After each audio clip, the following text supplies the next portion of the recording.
Okay, let's go to example number 2. Example number 2 deals on how to find the mean of a discrete random variable. Let's have first the most essential learning competencies that we're going to meet in solving example number 2. So these are: illustrate the mean of a discrete random variable and calculate the mean of a discrete random variable. But what is mean? So the definition of mean are as follow. Mean can be regarded as a measure of central location of a random variable. It is also called as the weighted average of the values that x can take, with weight provided by the probability distribution. And finally, it is also sometimes called the expected value or expectation of x, denoted by E of x. So, pag nakita kayo ng ganyan, E of x, meaning, ayan po ay mean. Iba naman yan sa P of x. Kasi pag P of x, probability. Pagka E of x, mean. Okay? Let me point that out. Tandaan ha. Now, let's proceed to the example. Calculate the mean for a random variable x defined as the number of tails in two tosses of a coin. So, may isang coin, itotoss ng dalawang beses. What are the possible outcomes? So, ayan na yung illustration ha.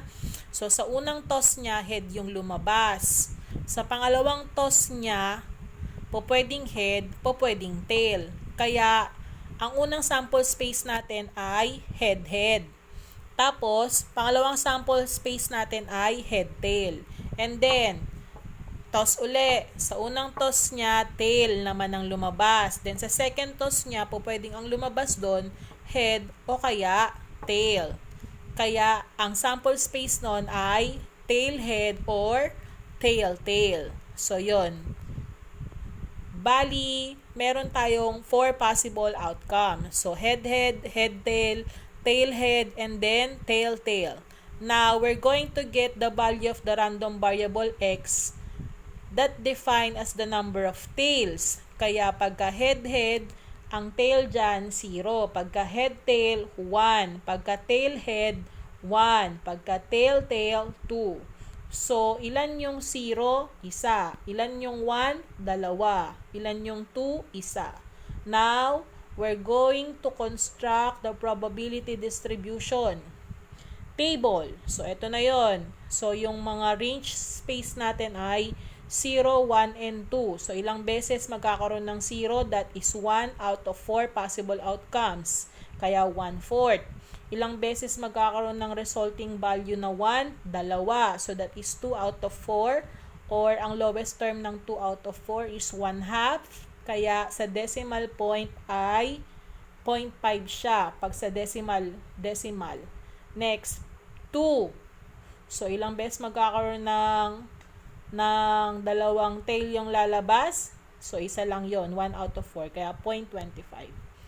And then, at this point, isosolve ko na yung mean. So, para masolve ko yung mean, yung kaninang naka-horizontal form na probability distribution table, nire-write ko siya ng pa-vertical. So, makikita nyo yung 1, 0, 1, 2 na nakasulat na pahiga, pinatayo ko na siya. Then, yung probability na 1/4, 2/4, tsaka 1/4 uli na in decimal form, sinulat ko na rin siya ng patayo. Kasi, kailangan kong i-multiply yung x sa p of x. That is the second step in finding the mean of a discrete random variable. So, pag minultiply ko si 0 kay 0.25, 0. So, 1 times 0.5, siyempre, 0.5. Kasi any number multiplied to 1 is the number itself. And then, 2 times 0.25, so meaning, dalawang 0.25 is 0.5. And then, how to get the mean? After nitong step na to, is just simply adding the product of the sum up the product of x and p of x. So, lahat lang ng resulting product, i-add ko lang. So, Those are 0, 0.5, tsaka 0.5. Balikan natin. 0, 0.5, tsaka 0.5. So, i-add ko lang siya. So, that is 1. So, makikita nyo, gumamit ako ng symbol na Greek letter. So, yung parang U, na hindi mo malaman kung U o M. Kaya, ang basa po dyan, mu. Combination ng M tsaka U. Mu. Hindi, joke lang. Pero yun talaga basa doon na mu. So, yung symbol na yan, represent mean. Okay? Pero, kung ayaw nyo gumamit ng Greek letter, po pwede na yung sinabi ko kanina sa definition na expected value or ito, yung E of X is equal to 1. Either of the two is correct naman po, ha? So, that's all for the mean of a discrete random variable.